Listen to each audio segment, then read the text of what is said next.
ሊግ ስፖርት ኦፊሻል ባለም ሰገሲፉና በበጋሻው አየለ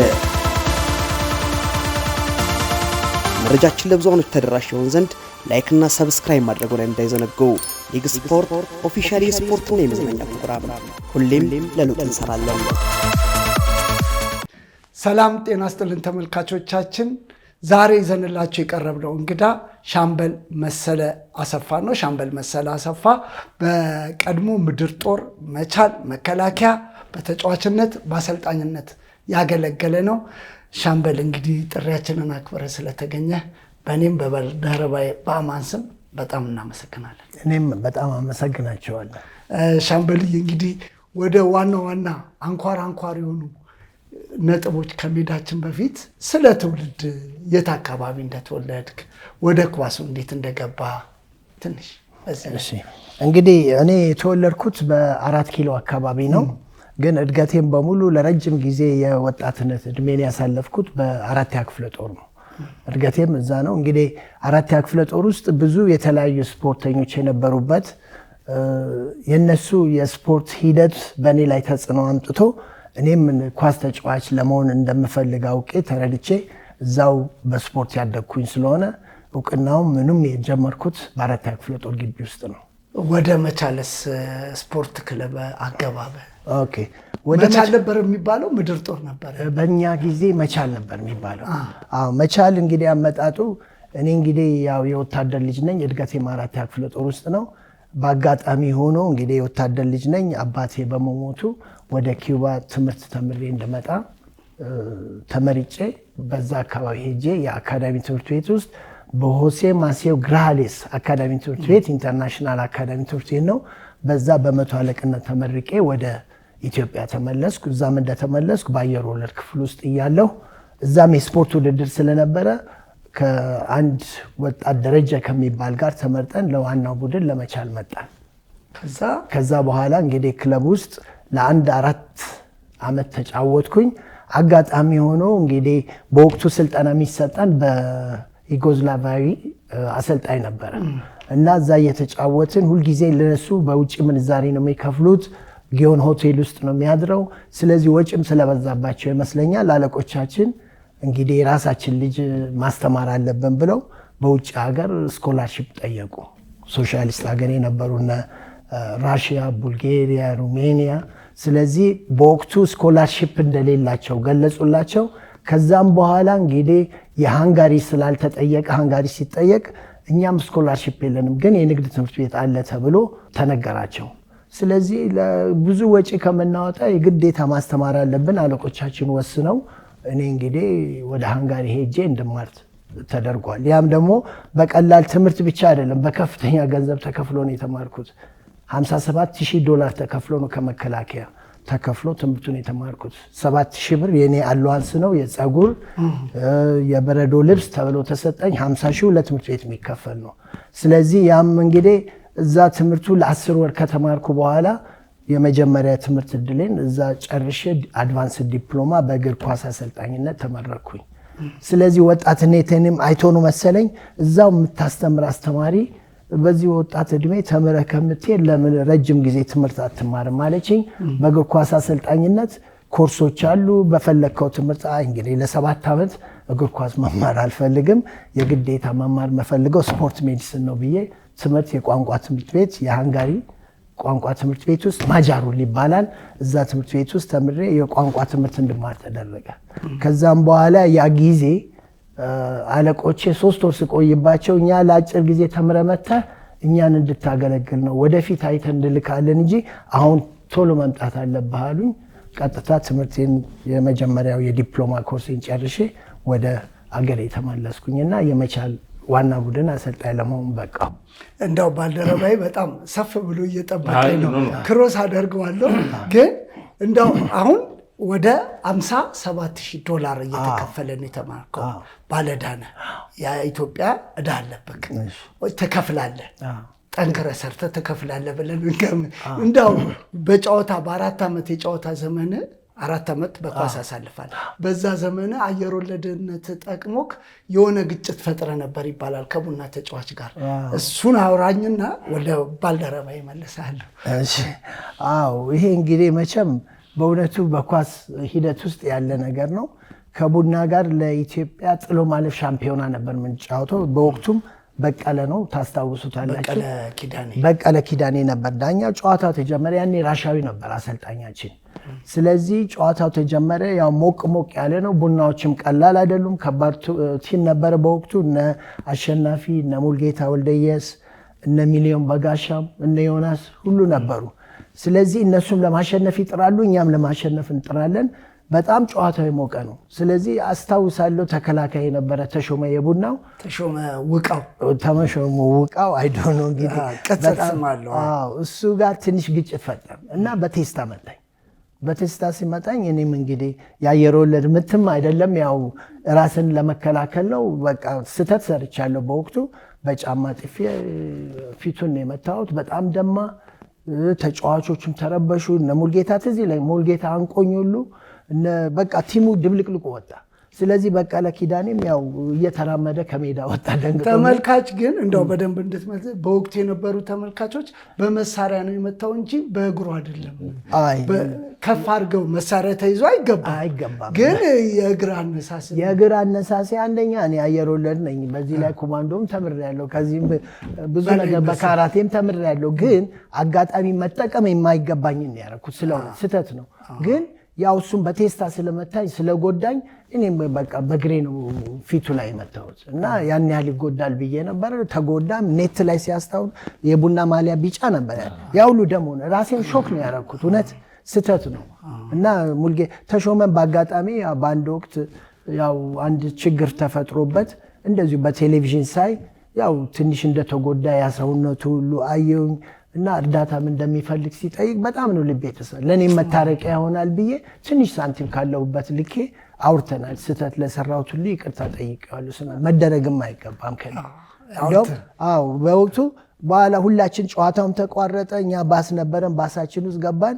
ራሽያዊው ከደብረ ዘይት ጀምሮ እስከ አዲስ አበባ እስከምንገባ ዋይ ለምን እንዲያረክ እያለኝ በቃ በጣም እንትን አለኝ፣ ረበሸኝ። እና መጨረሻ ገባን። ያው እኔም ለ6 ወር ተቀጣሁኝ። ግን 6 ወሩም ብዙም እንትን አላለ። የቡድን ኮሚቴዎቹ ጎበዞች ነበሩ። ወዲያው ተጻጽፈው ምን ብለው የ6 ወሩም በአንድ ወሩ እንደተሰረዘልኝ አስታውሳለሁ። በጣም ይቅርታ። አሁን ተሾመ የሚያይ ከሆነ ተሼ ደግሞ በአንድ ወቅት የኛም እንግዳ ነበረ። በአንዳንድ ነገሮች ላይ ስላገዝከው አሁንም ይቅርታ ስለጠየቅ እኛም እናመሰግናለን። እግር ኳስ የወዳጅነት ነው። እንደውም አሁንም ከመሄዴ በፊት ስልክ ካላችሁ ብሰጡኝና አነጋግሬው ምሳ እየበላን ብናወራ ደስ ይላል። እናገኘዋለን፣ ስልኩንም እንሰጣለን። ባልደረባ የማንሻ ቀጥላ። አመሰግናለሁ በጋሽ። እንግዲህ እንደው መግቢያው ላይ ትንሽ አሳንሰዋል የምልበት ሁኔታ አለ። መሴት ታስተዋውቀው ማለት ነው። ሻምበል መሰለ በተለይ 80ዎቹ ጅማሮ ከ80 ጅማሮ እስከ አጋማሹ ድረስ ኢትዮጵያ ውስጥ አሉ ከሚባሉ ውጤታማ ጠንካራ ወጣት አሰልጣኞች ለሌላው ተምሳሌት የሚሆኑ በወቅቱ የነበሩት አንጋፋ አሰልጣኞች ናቸው።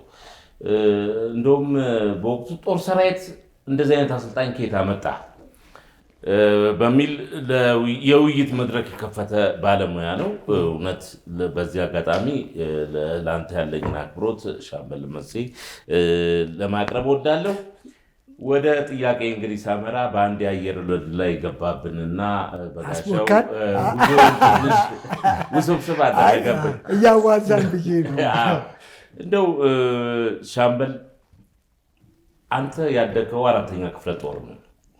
4ኛ ክፍለ ጦር ከፍተኛ የደርግ ቱባ ባለስልጣኖች የሚኖሩበት መኖሪያቸው እዛ ነበረ። እነ ኮሎኔል መንግስቱ ግን በወቅቱ ሴት ልጆቻቸው ናቸው። እነ ትዕግስት ምናምን ወንዱ ነው። ትንሽ አንድነት ነው የመጨረሻው።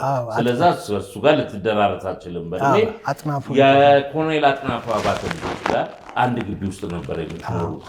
እንዴት ነበረ ኳስ ላይ የነበራችሁ ተሳትፎ? የልጅነት ቆይታችሁስ በ4ኛ ክፍለ ጦር? አማን ጥሩ ጥያቄ ነው የጠየቀው። አሁን እዛ ውስጥ እንግዲህ እኛ የወታደር ልጆች ናቸው፣ እነሱ የከፍተኛ መኮንን ልጆች ናቸው። በዚህ ላይ ደግሞ አገሪቱን የሚመሩ ባለስልጣኖች ናቸው። ከልጆቹ ጋር ምንም ልዩነት የለንም። ያው ሜዳ አለን፣ ሁላችን ተሰብስበን መጫወት ነው። ያጥናፉ ልጅ፣ ሌሎችም የጀነራል ልጆች አብረን ነው የምንጫወተው። ግን ስንጫወት ሁልጊዜ በሳንቲም ነው። ሳንቲም ሁላችንም ሰብስበን መተን ቀኑ ሙሉ ስንራገጥ ነው የምንውለው። እዛ ልዩነት የለም። እንደውም አብረን ሄደን ሳንቲም የበላነውን እዛችሁ ሻይ ቤት ሄደን አብረን ነው የምንጠጣው ከባለስልጣን ልጆች። ምንም እነሱም እንደ ባለስልጣን አይሆኑም። እንደውም የሚማሩት ብዙዎቹ ሴንት ጆሴፍ ትምህርት ቤት ነው። እንደውም አንዳንድ ጊዜ ትምህርት ቤታቸው ወስደው እኛ ትንሽ ያው ከነሱ ጋር እኩል አይደለንም፣ እዛ የምንረዳበትን ሁሉ ይዘውን ሄደው ልብስም ምግብም እዛው ሄደን እንትን እንላለን እና በመካከላችን ልዩነት የለም። እንደው አንዳንድ ጊዜ ሰው እንደዚህ ስትነግር እንዴት እነሱና እናንተ ምንም አብረን ተራግጠን ተጫውተው፣ አንዳንዴ ደግሞ ቤታቸውም ይዘውን የሚሄዱ ልጆች አሉ እና በተለይ ያጥናፉ ልጆች እኔ እንደ ጓደኛዬ ነው መክበብ እና ጥሩ ጊዜ ነው ያሳለፍነው። ያ ነገር እኛም በኳስ ቀርጾ እኔ ዛሬ እዚህ ለደረስኩበት ሁሉ 4ኛ ክፍለ ጦር ግቢ ውስጥ ነው። የተጫዋቾችን ጫማ እናጥባለን፣ የተጫዋቾችን ካልሲ እናጥባለን እና ሳንቲም ከኪሳችን አይጠፋም ትንሽም ብትሆን እና በጣም ጥሩ ጊዜ ነው ያሳለፍኩት። የነዛ እዛ ግቢ ውስጥ ማደጌ እኔን የቀረጸኝ ይመስለኛል በእውነቱ። ወደ ቀጣይ አንድ ሁለት ጥያቄ ችግር የለም አንዴ እና ምንድነው ሌላው ጥያቄ መሰለህ ሻምበል፣ ስፖርት ሜዲሰን ብለኸኛል ቅድም። ስፖርት ሜዲሰን ምን ማለት ነው? ምንስ ያጠቃልላል? ከስልጠናው ጋር ምን ተዛማጅነት አለው?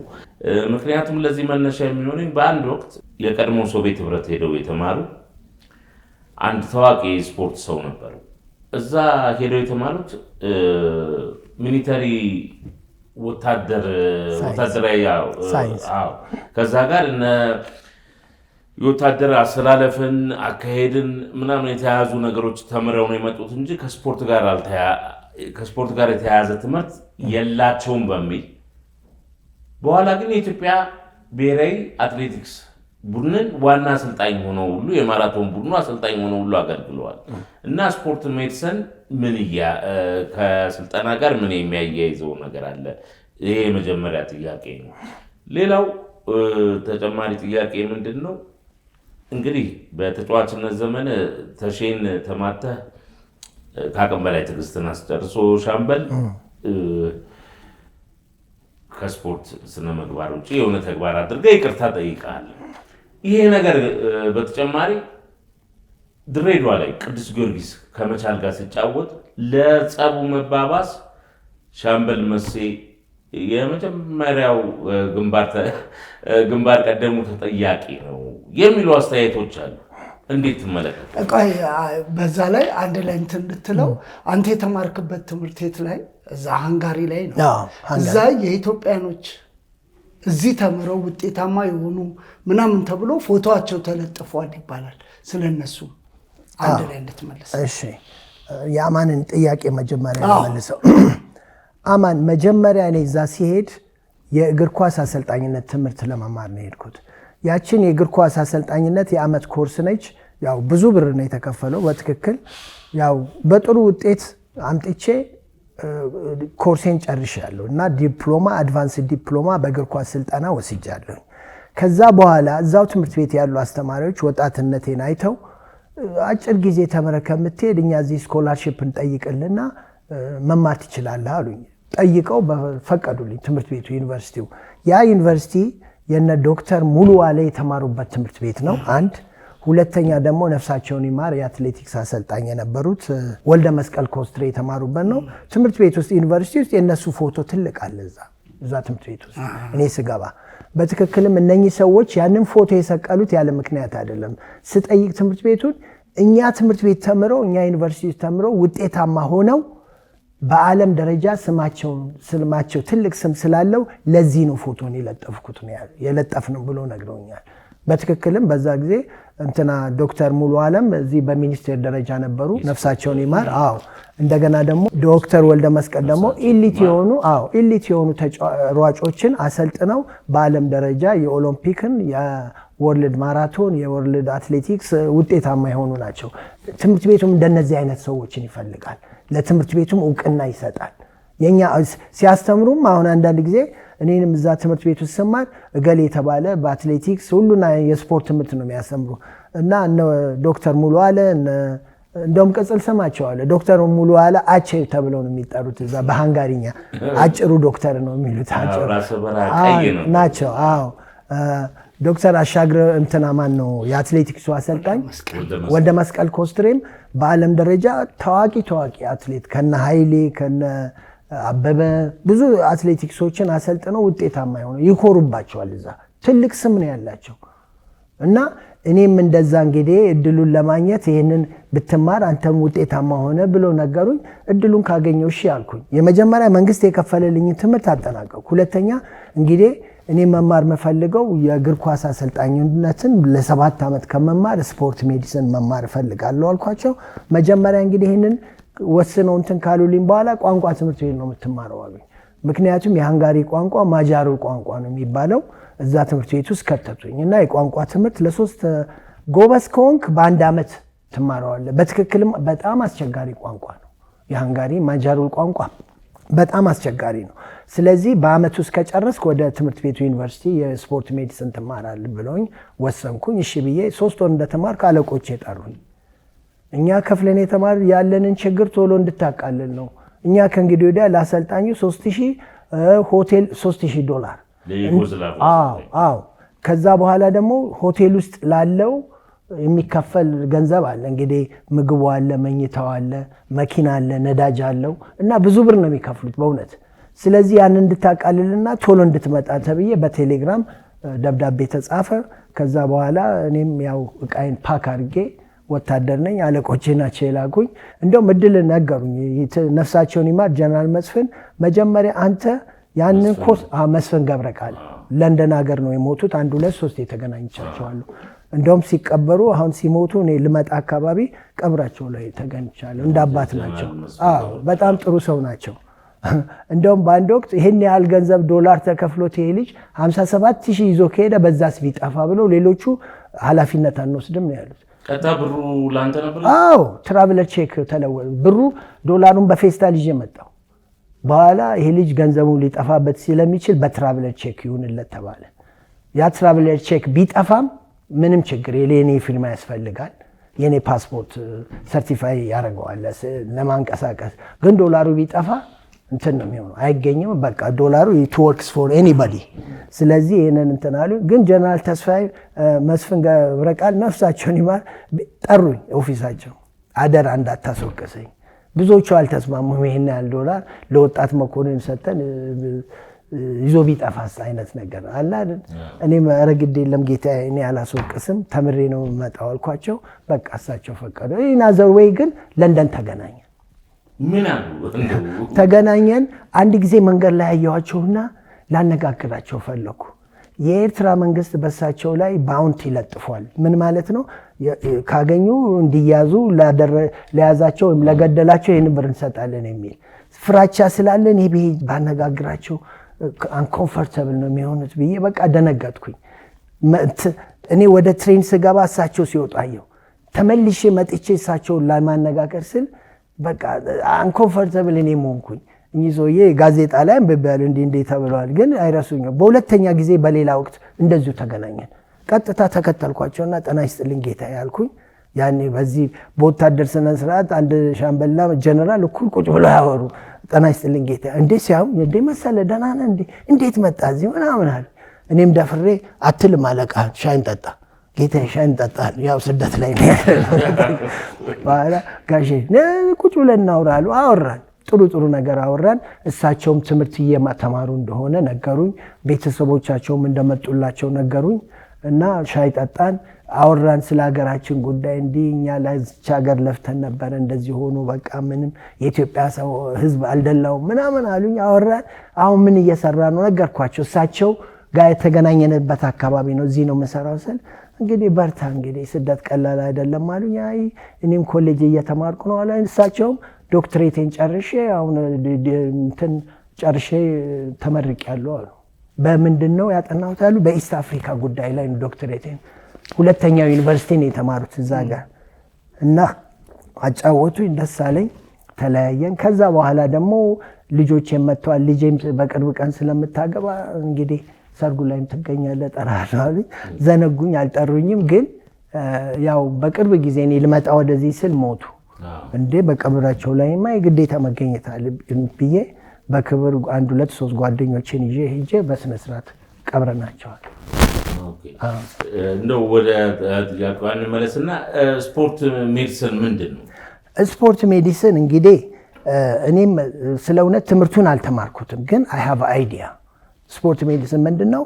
ከስፖርት ጋር የተያዘ ሕክምና ነው። ያ ማለት አትሌቲክሱን፣ እግር ኳሱን፣ በስፖርት ዘርፍ ላይ ያሉትን ሰዎች ለምሳሌ የመስል ፕሮብለም የሆነ የአጥንት ይሆናል የተለያዩ ከስፖርት ጋር የተዛመዱ በሽታዎችን ሕክምና which is related with anatomy and physiology ከዛ ጋር የተያዘ ሕክምና ነው። ግን እንደ ማንኛውም ትምህርት ተምረው ነው። ለምሳሌ የነርቭ በሽታ ሊኖር ይችላል። እነዚህ ጋር የተያዘ ከስፖርት ጋር የተካተቱ በሽታዎችን ጠንቅቆ የሚያውቅና ሕክምና የሚሰጥ ነው። ይሄ ነው እንግዲህ አዝ ኢንትሮዳክሽን ማቀው። ግን በዛ እየገፍቼ ተምሬ ቢሆን ብዙ አናሊሲስ እና እንትን መልስ መስጠት ይችላል። የዶክተር አያሌው ጥላሁንም ቦታ ሻምበል ይሆን ነበር። አዎ እንግዲህ አንዳንዴም ሕክምና ትምህርት ስትማር ብዙ ነገሮችን ነው የምትማረው። ስለዚህ ይሄንን ሁሉ ስትማር ከዛ ጋር ስፔሻላይዝ ለማድረግ አሁን ለምሳሌ እንትኑን ስረዳው መጀመሪያ አዝ ኢንትሮዳክሽን የሕክምና ትምህርት ትማራለህ። ከዛ በኋላ ስፔሻላይዝ ነው የምታደርገው ያንን ትምህርት። ያው ከስፖርት ጋር የተዛመዱ እንትኖች ናቸው። የመስል፣ የነርቭ፣ የአጥንት፣ የአእምሮ እንትኖችን በጠቅላላ ብዙ ነገሮችን ያካትታል። እኔም ያንን ተምሬ በመጣ ኖሮ በዚሁ በስፖርት አካባቢ ያሉ ሕክምናዎችን መስጠት ይችል ነበር ማለት ነው። ያንን በማጣቴ ምንም አይቆጨኝም። ግን ያው አለቆቼ ናቸው የላኩኝ፣ ገንዘብ ከፍሎ ነው ያስተማሩኝ። እኔም ተምሬ ባዘዙኝ መሰረት ተመልሼ መጥቼ ለመቻል ሰርቼ ለ4 ዓመት ሻምፒዮና አድርጌያለሁ። እንደገና ደግሞ 5 ዓመት ላይ እኛና ጊዮርጊስ ነበር የምንመራው ውድድሩ። አዎ ያው የኢህአዴግ ስርዓት ገብቶ ያው ሁኔታዎቹ አልተሳኩም። ያው ሰራዊቱም ተበተነ መጨረሻ ላይ። እንደው የድሬዳዋን አድርግልኝና ችግር የለም። ምክንያቱም አስተያየቱ እድል አሳጣኝ አይነት ነገር እንዲያውም ያቺ በተጫዋችነት ዘመን ተሾመ ጋር ተጋጫችሁ። በአሰልጣኝነት ደግሞ ድሬዳዋ ላይ ከባድ ግጭት ተፈጥሮ ነበር። አንተ ነበር አሰልጣኝ ነበርኩኝ። እንደውም ለችግሩ መፈጠር ራሱ የመሴ ራሱን መቆጣጠር አለመቻል ነው አንዱ ምክንያት የሚል ነገር አለ። ልጆቹንም ማረጋጋት ነበረበት። አዎ እውነት ነው። ግን ሂደቱን ክስተቱን ከመጀመሪያ ናንሳ። ያው ውጥረት አለ። ሁሉም ጠቅላላ ለድሬዳዋ ሄደን ሁላችንም ዋንጫ ለማግኘት ነው። የቡናም ከኤርትራም የመጣው ጫማ ቡድንም እዛ ድሬዳዋም ያለው ቲም ሁላችን ለውድድር ነው የመጣ ነው። እኔ አሰልጣኝ ነኝ። እርግጥ ብጥብጥ እንደተነሳ አስታውሳለሁ። እነ ሙሉ ዓለም ተስፋዬ ገብረ እንትን ነው ዳኛ ገብረ ኢየሱስ እሱ ነው አሰልጣኝ የነበረ እና ውጥረት አለ። እኛም እናጠቃለን እነሱም ያጠቃሉ። ያው ሁልጊዜ ዳኞች ወደ ጊዮርጊስ ያደላሉ ሲባል እሰማለሁ ሁሌ። እኛን እንደምንገለል ነው። ከመጣው ጊዜ አንዳንድ ነገሮችም ክስተቶች አሉ ተጽዕኖ ሲደረግብን እና ተጫዋቾቹ ተናደው እነ ሙሉ ዓለም ቡታ ከበው አሰልጣኙን እንትን ሲሉ አይቻለሁ። አልቢትሩን ከበው እንትን ሲሉ እኔ እንደ አሰልጣኝ ለመግባት አልፈለኩም እስከሚረጋጋ ብዬ። ግን በጣም እየጨመረ መጣ። እኔም ራሴ ገብቼ ለመገላገል ሞክኩ፣ ግን አልሆነም። እንደውም ተስፋዬ የተመታም የተጎዳም ይመስለኛል በወቅቱ። መጥፎ ቦታ ላይ እንደተመታ ማን እንደመታው አልታወቀም። ግን የተለያየ ነገሮች ይነገራል። እኔም ገብቼ እንትን ለማረጋጋት ሞከርኩኝ፣ ግን አይሆንም። ተጫዋች ከተጫዋች ጋር ዳኛው ተከቧል እና እንዳሰልጣኝ ገብቼ ማረጋጋት ነበረብኝ። ሞከርኩኝ፣ ግን አልሆነም። እኔ እንደውም ገብቼ እንትን ያባባስኩ ነገር ሆኖ ተነገረብኝ። እኔ በስነ ስርዓት በወታደርም ስነ ስርዓት ነገሮችን እንደዛ ውስብስብ እንዲሆኑ ለማድረግም ፈቃደኛም አልነበርኩም። ግን ለማረጋጋት ሞከርኩ። እዚህ ሲረጋጋ እዚህ ደግሞ ሌሎቹ ሲያያዙ አለው። መጨረሻ እሱ ተከቦ ተመቶ እንደወደቀና በቃ እንትን አሉ። በቃ እኔ ከአቅሜ በላይ ስለሆነ እንትን አለ። ግን እኔም ተገብቼ ያንን ነገር ያባባስኩት ነገር ነው። አልተጣለብኝም። ምክንያቱም በትክክል ነገሩ ወደዛ የሚወስድም አልነበረም እንጂ ሞክሬያለሁ። እኔ አንዴ ስቴዲየም ውስጥም ተመትቻለሁ እኮ። ምናልባት ሻምበል ይህንን እንግዲህ አንተ በፖሊስ ሊመታ የመጣው የፖሊስ አባል የፖሊስ ስለሆነና በጦር ሰራዊትና በፖሊስ መካከል አለመግባባቶች አሉ ከድሮ። የእናንተ ስነ ስርዓት አስከባሪዎችም አሉ፣ ወፖዎች አሉ፣ ወታደር ፖሊሶች አሉ። አረንጓዴ በቀይ ለኬፕ ያደርጋሉ። የፖሊስ ደግሞ ሰማያዊ በነጭ አላቸው። ምናልባት የፖሊስ ስነ ስርዓት አስከባሪ የሆነ ወታደር ፖሊስ የሆነ ሊመታ የመጣው እንዴት መሰለ፣ ጨዋታውን ለማረጋጋት ነው። አንደኛ እኛ አድቫንቴጅ አለን፣ እየመራ ነው 1-0። ስለዚህ ግብ ሲያያዙ ኮሎኔል የቡድን መሪያችን መሰለ ግባና አንድ ነገር አድርጋሉኝ። ቀጥታ እኔ በሮጭ የገባው አለባበሴም እኔም ትንሽ ወጣትነትም አለ። ዝም ብሎ ከሜዳ በቃ ለመረበሽ አንዳንዴ ብጥብጥ ሲነሳ ያቅጣጫው ግር ብሎ ይገባሉ።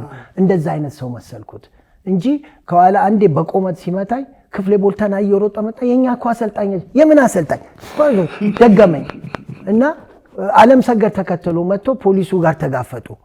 ይሄ አሰልጣኛችን ነው። አሁን ትንሽ ቀዘቀዘ። ከዛ በኋላ እኔ መታኝም እንትን አልመሰለኝም፣ ግን በደንብ ጎርቶኛል። እኔ በኋላ ተረጋጋ፣ ጨዋታው ቀጠለ። እኔ ወጣሁ። በኋላ ለኮሎኔል እንዴ አይቼዋለሁ እኮ ሲመታ አሉኝ። በቃ ጌታ የምናርግ አድቫንቴጃችን መጠቀም ነው። ግን ስላቸው ጊዜ በቃ ይሁን ግድ የለም ማለት ጎርቶሃል ግን አሉኝ።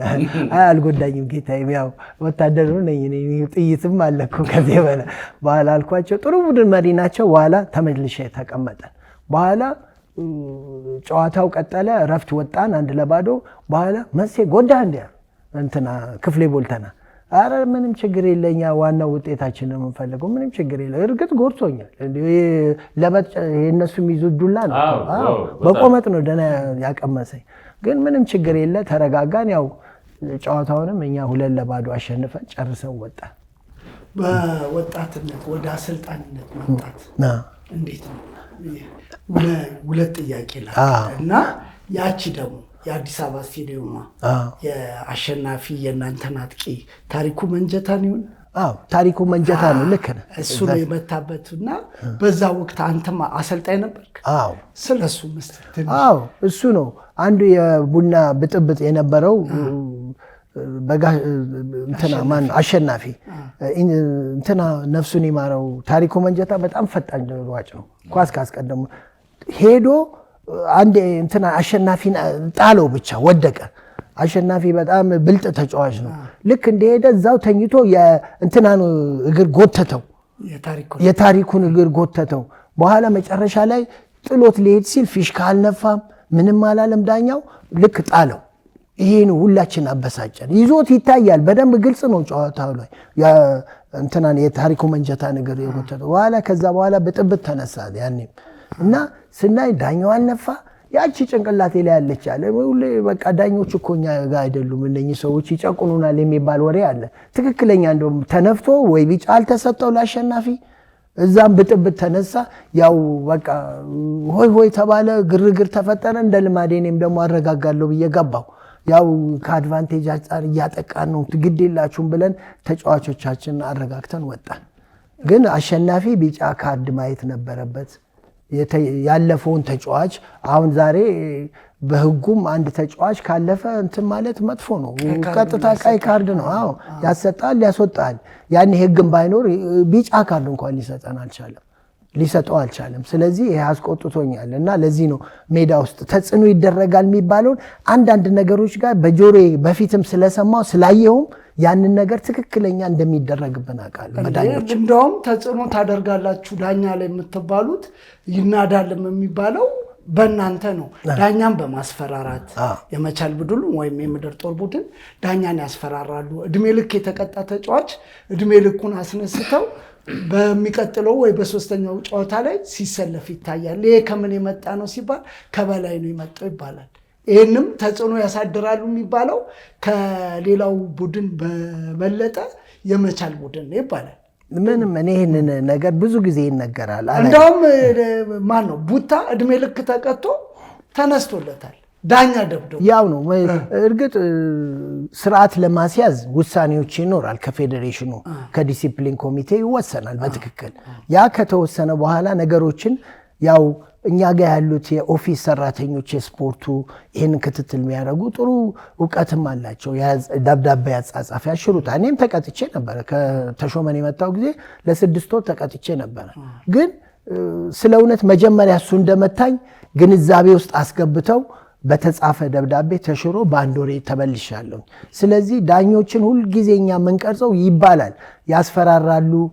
ምንም ግንኙነት የለ። እኛ ላይ ስህተት ሲሰራ ዝም ብለን ነው የምንወጣው። እርግጥ አሁን ድሮ ይነገራል። ድሮ ዳኞች ሲመደቡ መጀመሪያ ጊዮርጊስ ይነገራቸዋል። ለጊዮርጊስ አድቫንቴጅ የሚሰጡት ዳኞች መመደብ አለባቸው የሚባልም እሰማለሁ። በትክክልም ይሆናል እንዴ። አንዳንዴ እኔ በእውነት አላየሁም እንጂ ነፍሳቸው ሞተዋል መሰለኝ።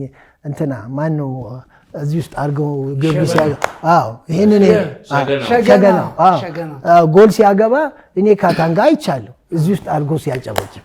ይሄ ራሱ ያሳምናል። ጊዮርጊሶች ሞር አድቫንቴጅ የዳኞች አላቸው ሲባል እሰማለሁ። እኛ ግን ተጽዕኖ አናመጣም። እርግጥ ምንድነው ጥሩ ደብዳቤ ጽፈው የሚያሳምኑ ሰዎች ነበሩ። ህጉን፣ ስርዓቱን፣ ደንቡን የሚያውቁ የኦፊስ ሰራተኞች እንደዚህ አይነት ችግር ሲመጣ ደብዳቤ ጽፈው ያስገባሉ። የተቀጣው ሰው ይሆን። እርግጥ ምናልባት እኛ ከምን ጋር እንደሚያዛምዱትም አላውቅም። ስፖርተኞች ነን ግን ይባላል። እኔም እሰማለሁ። ግን በእኔ በማውቀው ፕሮሰስ ሄዶ እንደዚህ ያደረጉ የለም። እና ያው አቅርቦትም አለ፣ ማሳመን አለ። የእኛ ስፖርት የመቻል ስፖርት እግር ኳሱን አይደለም ብቻ የያዘው፣ አትሌቲክስ አለው፣ ቦክስ አለው። በኢንተርናሽናል ደረጃ የሚሳተፉ ብዙ ታዋቂ ሯጮች አሉን። ስለዚህ ያ ክብደት በመስጠትና ነገርን በማገናዘብ ያደርጉልናል እንጂ የኛ አለቆች ሄደው ስልክ ደውሎ አንተ እንዲህ ተጫዋቻችን ብሎ የሚናገር ያለ ሰው የለም። ወጣትና አሰልጣኝነት እኔ በወቅቱ እርግጥ ተምሬ ስለመጣው አንደኛ ውጤት ኃላፊነት ተሰጥቶኛል። በወቅቱ መቻልን ቡድን ሳሰለጥን በእድሜ የምንቀራረብ ነግሬያለሁ። ከዚህ በፊትም እድሉን ለመስጠት ለኔ አልፈለጉም። ይሄ አንደኛ ኩያቸው ነው፣ ሁለተኛ ትልቅ ቲም ነው፣ አንደኛ ሊሚሰሙትም አይችል ቦታውን መያዝ የለበትም ተብያለሁ። እኔ አንደኛ ኦፊሰር ነኝ። ለተመደብኩት ስራ በውትድርና ሀገርን በመጠበቅ ቢሆን ህይወትንም በመሰዋት አደርጋለሁ ብዬ ነው የገባሁት። ስለዚህ ይሄንን ነገር ሲነፍጉኝ ግን ተሟግቼ ከሲሼ ምን ብዬ ኃላፊነቱን ተረክቤያለሁ። እንደውም መጨረሻ ላይ ይሄ ልጅ እንደዚህ ተብሏል፣ ስለዚህ አሰልጣኝ መሆን አይችልም፣ ገና ነው ይልመድ ተብዬ እታች ቅድም አማን አንስቶታል፣ ውሃ ልማት ሄጄ ሁሉ አሰለጥን ነበር በግል ያ ነገር እስከሚሳካ ድረስ። ስለዚህ ይሄንን ነገር በማስቀመጥ ተምሬያለሁ። ብዙ ገንዘብ ወጥቶብኛል። ኃላፊነቱን መውሰድ አለብኝ ብዬ ተሟግቼ ቡድኑን ለመረከብ አልቻልኩም። መጨረሻ ላይ ኮሚቴው ምን አለ፣ ተጫዋቾችን እናነጋግራቸው እነሱ ይወስኑ ተባለ። መቻል ደግሞ በወቅቱ ለራሱ አሰልጣኝ ለክለቡ አሰልጣኝ የሆነውን እንክብካቤ አያደርጉም። ወታደር ነው፣ ስራው ነው፣ ግዴታው መስራት አለበት ነው። ግን ያንን የኛን ቲም ለመያዝ ብዙ የውጭ አሰልጣኞች ፈልገው ነበር። በዛን ሰዓት ያመለከቱም አለ አቬለብል ነን እና እናሰልጥን ያሉ እውቅና ያላቸው ስማቸውን አልጠራም እንጂ መጥቶ መስራት። ምክንያቱም ለኛ ከሚጠቅሙ ለነሱ ይጠቅማል እና አንዳንድ ቤኔፊትም የሚያገኙ የተጠቀሙም ሰዎች አሉ። እኔ ተጫዋች ሆኜ አሰልጣኝ ከውጭ የመጡ ብዙ ቤኔፊቶች አግኝተዋል። ግን ለኛ ምንም ነገር የለን፣ ወታደሮች ናቸው ተዋቸው እየተባለ ነው የምንሰራው። ግን እኔ በእውነቱ ያንን ኃላፊነት ለመረከብ መጨረሻ ተጫዋቾቹ ይወስኑ ተባለ። ለእያንዳንዱ ወረቀት ተሰጥቶ ስም ምረጡ ከገሌ ከአራት አሰልጣኝ ብሎ 30 እኔን ነው የመረጡት። ይህንን ኃላፊነት ስለሰጡኝ አንደኛ የግዴታ ውጤት ማምጣት አለብኝ። አንደኛ ተምሬያለሁ። የተማርኩትን ቲዮሪ በተግባር ማሳየት አያቅተኝም። ስለዚህ በቀን 2ቴም እያሰራው ምን እያልኩ ልጆቹ አንድ ቦንድ ሆነ። በቃ አንድ ህብረት መጣ። ስለዚህ አንዳንዴ ትሬኒንጉንም በብቃት ነው የሚሰሩት። እኔም ደግሞ ኤክስትራ ማይሌጅ ነው የሄድኩት። ከምኖርበት አካባቢ ጠዋት ተነስቼ አስነስቼ በ12 ሰዓት ይሄውን ለቡ ላፍቶ የምትለው ጭልጥ ያለ ሜዳ ነበር። ጨፌ ዳገት ጅብ ይጮሃል እኮ ጠዋት እዛ ዳተረ ዳገት ነበር። አዎ ያ መሰለ ሊያስበላ ነው ዛሬ ያመጣው ይላል። ጅቡ ሲጮህ 12 ሰዓት ላይ ያጋጥመናል። ግን ደርሰን መተን ታጥበን ሁላችን እዛው ቁጭ ነው። ስፖርተኛ ሁልጊዜ ራሱ ትሬኒንግ ካደረገ በኋላ ራሱን መጠበቅ አለበት። ጉልበት መሰብሰብ አለበት እንደ ሌሎቹ አለ። እንደገና ደግሞ ያንን ከሰራን በኋላ ጥሩ ምግብ ይዘጋጃል። ምግቡ ከተበላ ሁሉ በመኝታው እንደገና ለ9 ሰዓት ትሬኒንግ እንደገና እንወጣለን። ሜዳችን እዛ አሁን መቻሬ ነው፣ ፎቅ ተሰርቶበታል። ያ ሜዳ የኛ ነበረ። እዛ ደግሞ እንሰራለን። ሁሉ ዲሲፕሊን አለ። እውነቴን ነው የምልህ ውጤታማ ልንሆን የቻልነው ዲሲፕሊኑ ነው የበለጠ አስተዋጽኦ ያደርግልን እላለሁ። በግምት ሳይሆን በትክክለኛ አንደኛ ትሬኒንግ ይሰራል ሳምንት እስከ ሳምንት። በሳምንት ነው ጨዋታው። ጨዋታ ስናደርግ አንዳንድ ጊዜ ታያለ 2 ጨዋታ መጫወት የሚችሉ ልጆች አሉ። ሁሉ ጉልበቱ አለ፣ እረፍቱ አለ። አሁን በፕሮፌሽናልም ቢሆን እኔ ትዝ ይለኛል አንዳንዴ ስለ አንዳንድ ተጫዋቾች እንግሊዝ ሀገር ያወራሉ፣ ይወራል። ትሬኒንግ ከሰሩ በኋላ ቀኑ ሙሉ ተኝቶ የሚውል ተጫዋች ነበረ እና ትሬኒንግ ላይ እንትን ያለው ኢነርጂውን በመሰብሰብ ጨዋታ ላይ ደግሞ ብራይት ሆኖ ይወጣል። ከሁሉ አውትሻይን ያደርጋሉ። ልክ ነው። ትሬኒንግ ከተሰራ በቂ ረፍት ያስፈልጋል። በወጣትነት እኔ ደግሞ ኢነርጀቲክ ነኝ። ለምን ወጣትነት አለ። ወጣትነት ኃይልህን ጉልበትን ተጠቅሜበታለሁ በትክክል።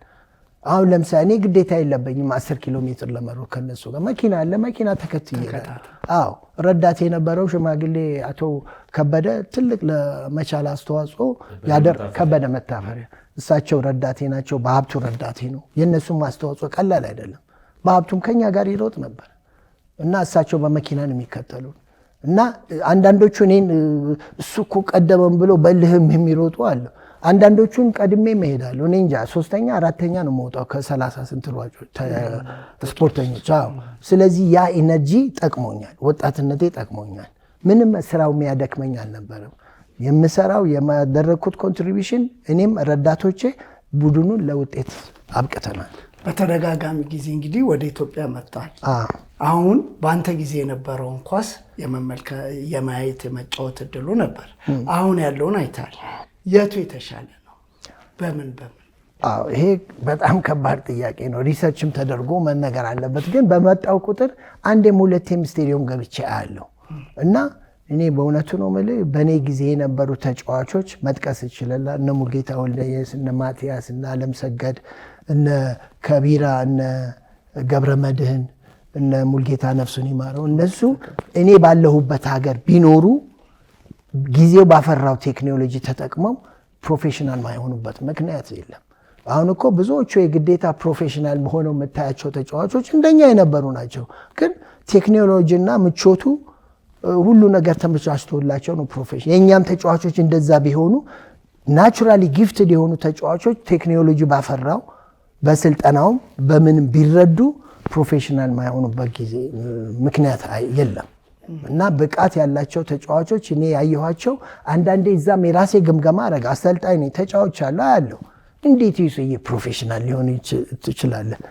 ኳሱን ቴክኒኩ ባይኖሩ ኢነርጂው፣ ጉልበቱ፣ ስታሚናው፣ ኢንዱራንሱ ለፕሮፌሽናልነት ያበቀዋል።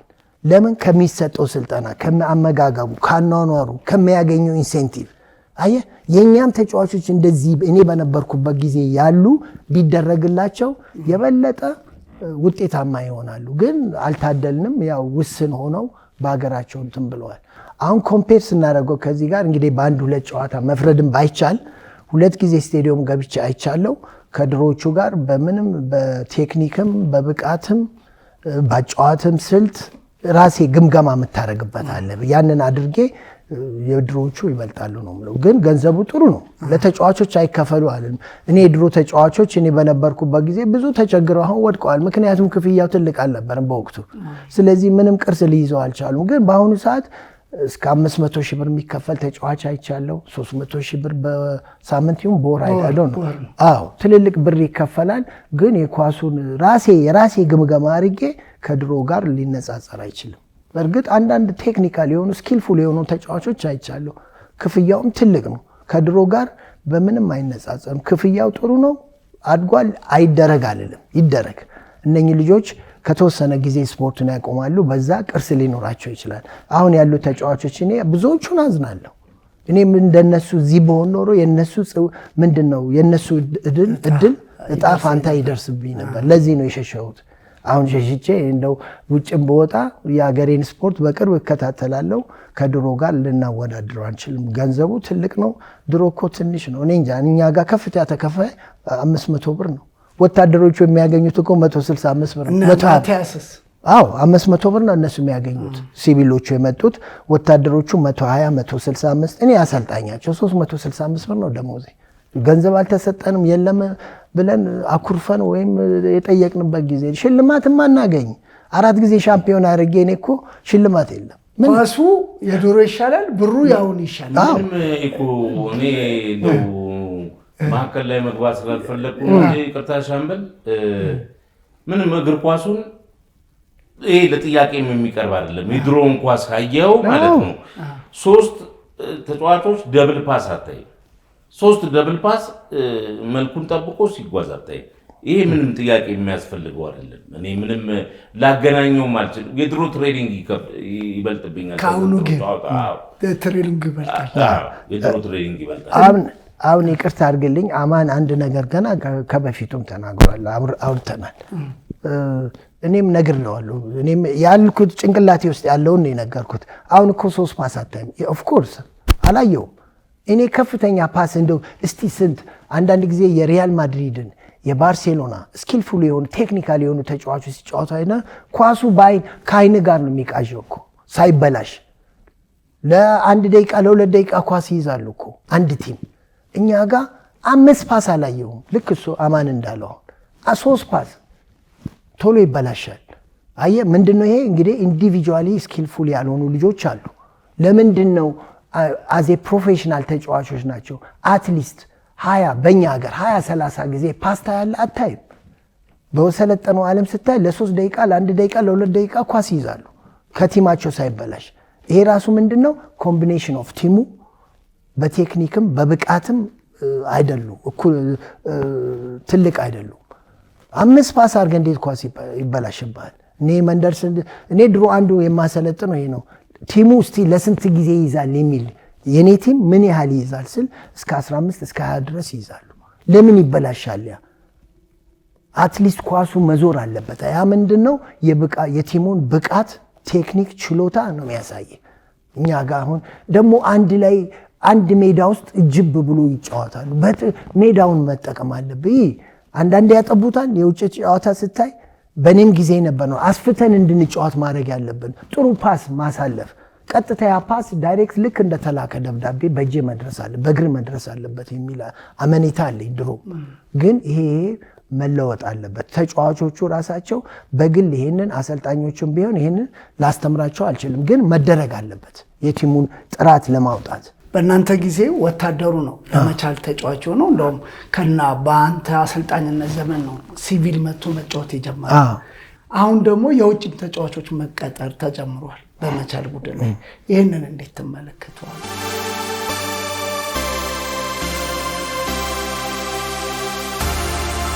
ሊግ ስፖርት ኦፊሻል ባለምሰገድ ሲፉና በበጋሻው አየለ። መረጃችን ለብዙዎች ተደራሽ ይሆን ዘንድ ላይክ እና ሰብስክራይብ ማድረጉን እንዳይዘነጉ። ሊግ ስፖርት ኦፊሻል የስፖርትና የመዝናኛ ፕሮግራም ሁሌም ለለውጥ እንሰራለን።